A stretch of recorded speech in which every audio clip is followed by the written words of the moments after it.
반갑습니다. 오늘도 찜통더위입니다. 그야말로 찜통더위입니다. 이 더운 날씨에 시원하게 해주는 그 무엇이 필요하죠? 그 시원한 생수 오늘 우리 나누어 마시도록 하겠습니다. 세상의 음료, 세상의 어떤 것들은 그 순간뿐이지만 하나님의 말씀은 영원한 우리의 생명수가 되시고 우리를 영생으로 인도하는 능력이 있음을 믿습니다. 오늘 하나님께서 우리를 사랑하실 때 얼마만큼 사랑하셨는가? 우리는 죽기까지 사랑했다. 제가요 어제 오늘 곰곰이 생각을 해보니까 지금 무더위 그죠? 거기다가 코로나19 변이 바이러스의 창궐함으로 인해서 온 나라가 지금 스톱되어 있어요. 그런 와중에서도 목회를 어떻게 하면 잘할 수 있을까?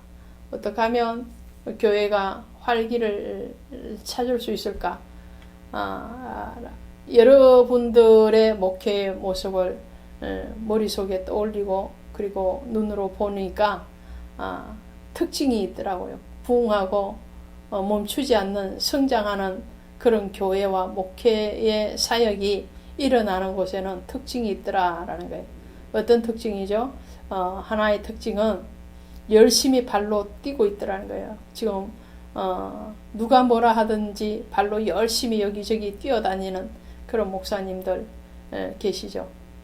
또 어떤 분은 발로 뛰는 대신에 손으로 열심히 컴퓨터 앞에서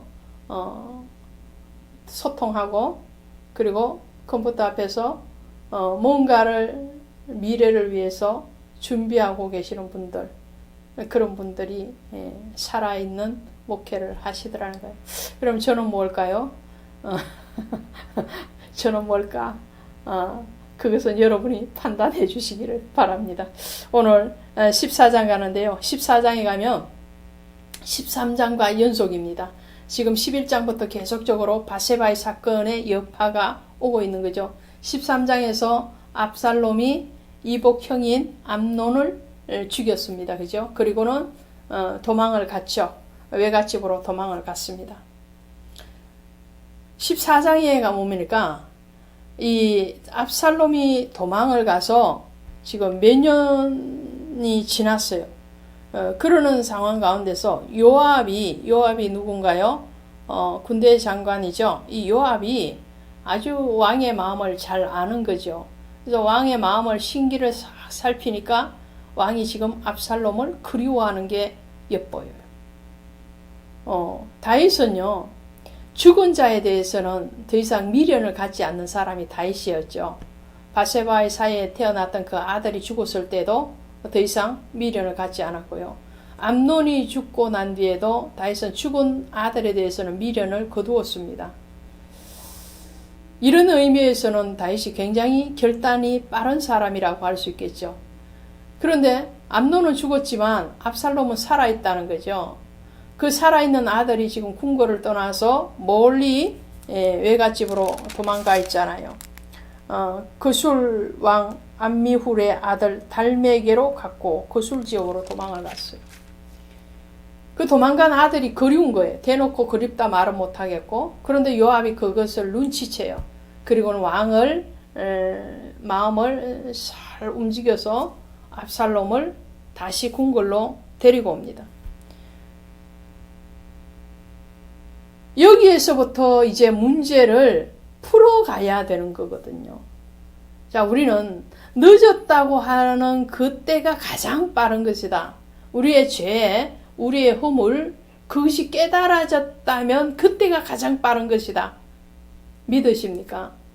죄를 지을 때는 죄라고 의식하고 짓는 것이 별로 없죠.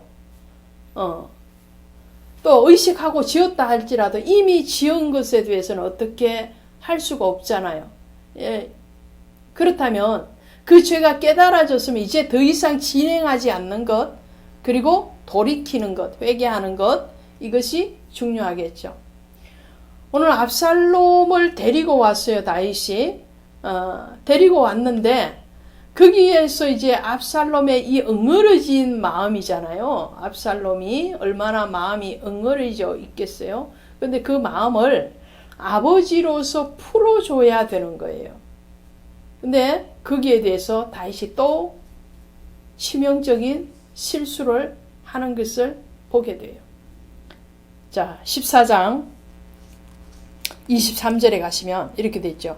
요압이 일어나 그 술로 가서 압살롬을 데리고 예루살렘으로 오니 왕이 이르되 그를 그의 집으로 물러가게 하여 내 얼굴을 볼 수 없게 하라 하매 압살롬이 자기 집으로 돌아가고 왕의 얼굴을 보지 못하니라. 왕인뿐만 아니라 아버지잖아요. 아버지. 그냥 왕이 아니라는 거죠. 압살롬에게는. 압살롬이 자기를 데리러 온 다윗의 그 신하들을 보고 마음으로 얼마나 기뻐했겠어요. 아, 우리 아버지가 이제 드디어 나를 용서하시는구나. 하나님이 우리 죄에 대해서 용서하신다라는 신호를 보내실 때 우리는 얼마나 마음에 기쁨이 넘치겠어요. 죄인이 용서받았는데 영원히 무기징역 아니면 사형당해야 되는 그 죄인이 특별 사면이 되었다는데 얼마나 기쁘겠어요. 압살롬은 그렇게 기쁜 마음으로 왔을 거라는 거죠. 그런데 오자마자 왕이 명령 내립니다. 너는 내 얼굴을 다시 보지 못할 것이다. 그리고 얼굴을 아예 대면하지 않았어요. 대면하지 않고 신하를 시켜서 왕자의 집에 거의 가두어 두는 거랑 똑같은 거죠. 가택연금이랑 똑같은 거죠. 그 집에 가 있고 나 얼굴 보지 말아라. 그리고 얼마나 지났느냐니까 2년이 지나서 28절에 압살롬이 이태 동안 예루살렘에 있으되 왕의 얼굴을 보지 못하고 왕이 불러서 아버지가 불러서 오긴 왔는데 아버지 얼굴을 2년 동안 보지 못하는 거예요. 압살롬의 마음이 더 돌같이 딱딱해지는 거죠. 그런데 또 하나 더 있어요. 이 요압이 자기를 데리고 온 거잖아요. 근데 요압을 불렀어요. 압살롬이 왕자의 신분으로서 신하를 불렀어요.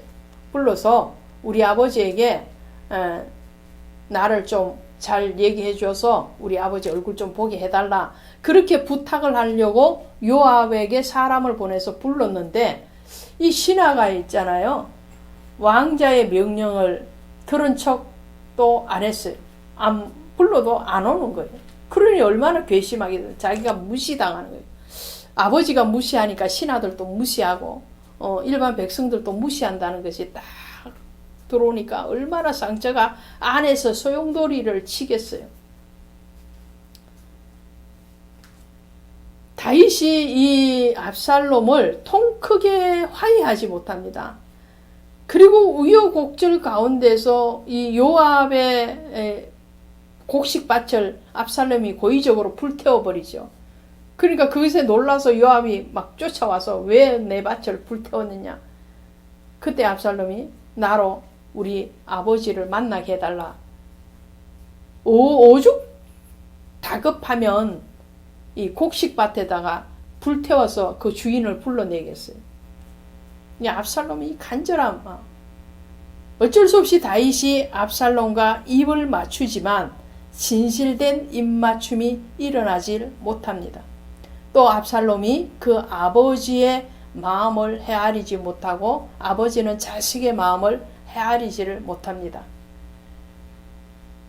우리 안에 정말 그리스도의 용서하심, 그리스도의 사랑으로 화평하고 화해해야 되는데도 그리스도의 말씀이 빠져버리고 사랑이 빠져버리니까 화평과 화해가 일어나지 않는 것이죠. 부자지간이라 할지라도. 다윗이 통큰 용서를 하지 못함으로 인해서 그 다음의 사건이 또 일어납니다. 오늘 저와 여러분은 정말 우리 연약함을 날마다 하나님뿐만 아니라 사람 앞에 고백하고 오늘 나의 연약함을 먼저 기억할 때에 상대의 연약함에 대해서 용서하고 화해할 수 있음에 대해서 기억하시기를 바랍니다. 고맙습니다.